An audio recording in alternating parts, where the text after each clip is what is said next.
બાળકો, એક જમાનાની વાત છે. જંગલમાં એક તળાવ હતું. હવે આ તળાવને લોહિયાળ તળાવના નામથી બધા ઓળખતા હતા.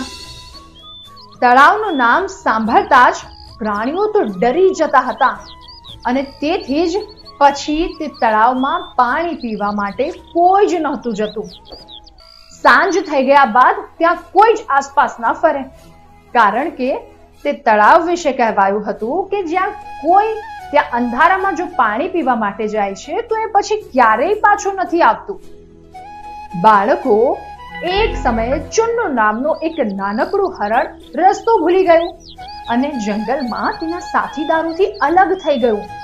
એણે ઘણી કોશિશ કરી પણ સાચો રસ્તો તો ના જ મળ્યો. હવે ચુન્નુ હરણે સ્વીકારી લીધું કે હવે તો આ જંગલમાં સાથીઓ વિના જ મારે જીવવું પડશે.